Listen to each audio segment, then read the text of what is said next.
Hi there, in this video we're going to look at getting started with Illustrator, basically some navigation of the interface and just getting Illustrator set up so that we can all work together and you can follow along with me. First thing we do is let's open up one of our exercise files. Let's go up to File and let's go to Open. And in our exercise files there is one called Getting Started. Let's click Open. Okay, so the first thing we'll do to get everybody kind of lined up together is resetting our workspace. Now in the top right here, you can see it says Essentials on mine. Yours might say something different from this drop down. What I'd like you to do is pick Essentials, and then once it's got a little tick next to it, so click on it, then drop it down again and say Reset Essentials, and that'll just kind of reset it and make it look like mine. The other thing that might look a little different between yours and mine is this toolbar on the left here. Because my laptop's big enough, it allows me to see all of the tools in one big long line. Yours might be smaller. You might be using a 13-inch, say MacBook Pro or something. Okay, it will show them as a double like this. See this little double arrow here, this little chevron. Okay, you can decide whether you want to work this way or this way. I'm going to work this way because that's my default, but you might be seeing it just a little bit differently. Next thing to do is to do with your preferences for units and increments. It's a bit strange in Illustrator, so it's worth mentioning here at the beginning. I've got a document open. I have nothing selected by using the black arrow and just clicking in the background, nothing selected. You can see the units in this case are set to centimeters. I can change them here for this document to say inches. Okay, and that's how to change it for this document. Now, if you've come from other Adobe products, you'll know that you can go into preferences and change your units and increments. It doesn't work that way in Illustrator. What happens is you create the units and increments as you create a new document, or like we did here, you change it with nothing selected. So say I want to make a new document and I want to make sure it's inches. So I go to print and I decide I want a letter, and you'll notice that it's defaulted to points, and it always does that. Okay, there is a bit of a hack to go through and change it, but we just live with points because that's what Adobe said. Even with A4, okay, so metric sizings, it still defaults to points. So what you need to do is pick letter and then go in here and say, I want it to be inches. That will make sure the default sizing for that document is in inches. I'm going to click on Create. Now you might be doing kind of more web design, okay, so that units could be switched from inches, millimeters to maybe something like pixels. Often I work that way, especially when I'm doing maybe UI design in Illustrator, okay, but we're going to work in inches for most of this course. Now if you need to change the page size afterwards, a really easy way to do it is down here there's a tool, okay, it's called the Artboard tool. If I click on it, okay, it kind of selects the artboard and I can drag it around, which is kind of strange. Okay, you can just make up a size, but often with it selected over here, you can see I can give it a page size by changing the height and the width. You can see here also, I can change it to landscape. Now, one thing is if you're following along with say something like CS6, so quite an older version of Illustrator, 95% of this course will work just fine. The big change for you is you won't have this properties panel, you'll have something slightly different. Under Essentials, you'll have Essentials Classic. Okay, and you'll have most of these options. Can you see there's Artboard 1, they're up the top there. But in the later version, okay, the one that we're using now, is they just tuck them into this properties panel. So you can play along just fine with CS6 or earlier versions, but you just have to know that when I'm using the properties panel, you're actually using this kind of control app bar along the top.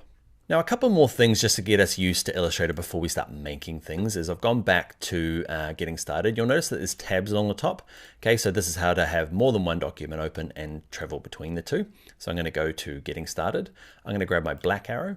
Now your black arrow is your default. This is the one to use all of the time. Okay, it's your fallback tool. Because what it does is it just moves things around. Which if I click on this guy, I can move him around. It physically moves stuff. That's his job, the selection tool.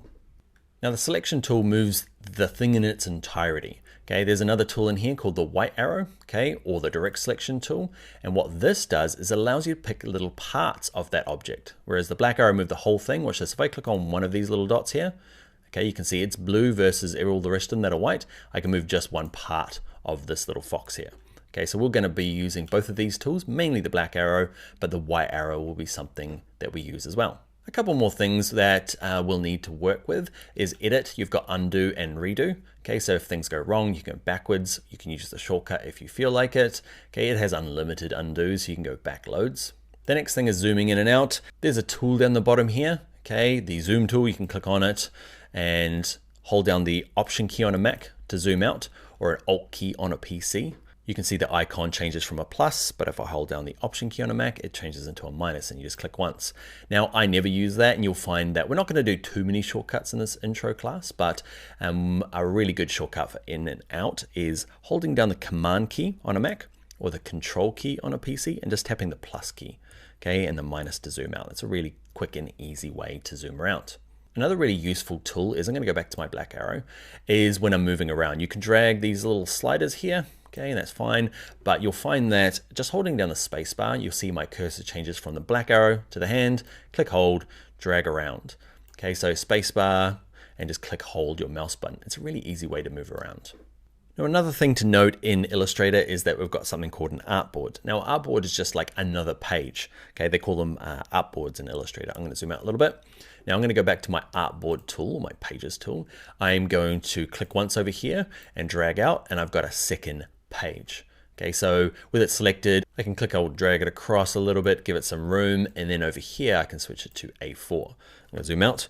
Okay, so you can have more than one page. I've got first page, which is kind of a postcard size, and then I've got this A4 page. So just think of them as pages in a document. You can export them as pages in a PDF, okay, or you just might have multiple concepts to working between the two. Okay, so you can have more than one artboard. One last thing to quickly discuss before we get into making stuff is that grouping in isolation mode. Now, I show you this now because everyone gets lost. So I've got this fox here, and at the moment it's actually just separate shapes. Okay, so what I'm going to do is I'm going to select it all. So I'm going to hold down my shift key. So my black arrow, shift key, click on these guys. So with them all selected, what I'm going to do is I'm going to go to object. I'm going to group them so that they're kind of like one little unit that I can move around. I've missed the little white bit, but that's okay. But he's grouped. Now what ends up happening is when you're new to Illustrator is, especially if you love to double click, okay, I've got my black arrow. If I double click him, weird stuff happens, right? This kind of grays out and I can't select on it anymore. And I can work on these guys individually. What's happened is you've entered something called isolation mode. And the way I know is that it's grayed out in the background. There's this kind of blue line along the top. And you can see here, I'm inside of this group. Layer 1 is home base. Okay, so I can just click on that to come back out. So that's where people often get lost. Okay, so they're working fine, double click, and then they get lost in here. They can't work on stuff and things go a bit weird. So just if that ever happens, just click on layer 1, okay, or this big arrow here, it's up to you, just to come back to home base. All right, enough boring navigation, getting set up stuff. Let's start making stuff in the next video. I'll see you over there.